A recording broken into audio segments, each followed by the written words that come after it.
And what I'm talking about here is spiritual energy. Now, this can be a little bit of a tricky topic. Often the natural assumption is that this has to do with religious life. But instead, I want you to think about your spiritual energy in terms of your purpose in life and how well or not you're living your purpose.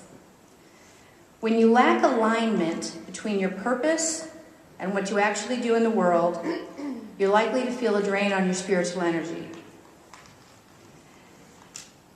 When I was in culinary school, or after culinary school, and I was working professionally in the culinary field, my family started a business, and it was doing very well. They were growing from mom and pop business to big corporation.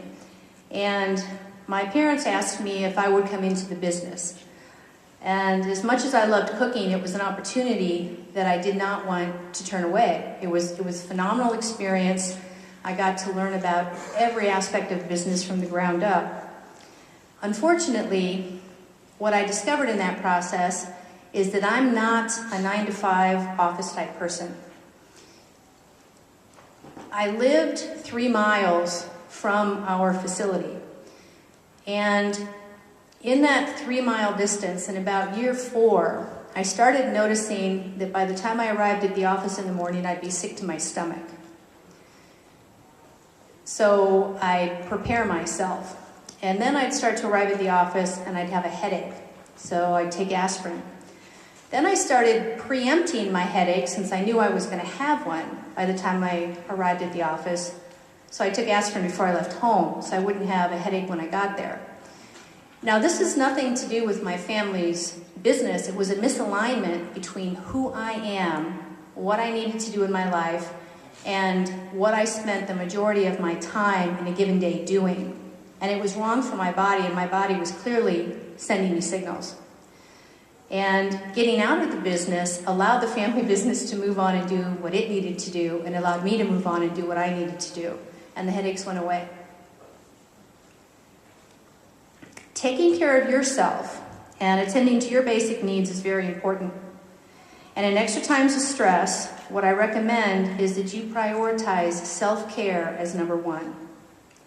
And this is not because I want you to be selfish.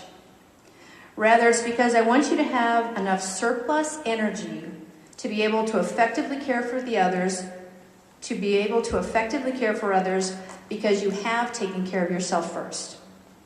Think of it in terms of putting on your own oxygen mask first. The Rotary motto, service above self, does not mean to forsake yourself. Priorities, my suggested priorities are the self, yourself, and your health, family, then work, and then Rotary. Serving others with energy that you don't have is not healthy. That would be like feeding the poor by maxing out your credit card. You spent money you don't have, and it's only going to catch up with you in the end. What I want you to think about is building up enough surplus so that you can give that surplus freely to others. And you're not going to dip into your own bank account.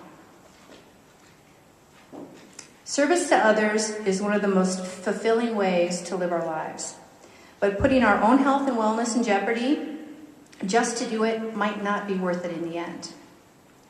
Take care of you, then give to others to bolster your sense of purpose in life. The 4th pillar of sustainable health is what I call practicing a positive mindset. If you win the morning, you set yourself up to win the day. I'm sure you've heard that before. Set yourself up to succeed on any given day. We were up a little bit late last night here at the resort. There was so much going on. 2 glasses of wine at dinner, which was really, really good. But I knew for myself that being in a conference all day long, that does tend to have a drain. It can have a drain on energy, right? So what do I need to do to set myself up for the day so that I have enough energy to get through the day? I did not want to get up at 6 a.m. this morning, especially since we didn't need to be here till 9. But I did get up at 6 a.m. this morning and went to the gym and walked around the resort and had a good breakfast. But I also made sure that I set myself up to succeed by setting up my clothes last night, having the room key ready to go, because all I needed was one excuse to turn that alarm off and sleep in a little bit later, since we didn't really have to be here till 9. So set yourself up to succeed. Planning is important, but pre-planning is what really, really makes the difference.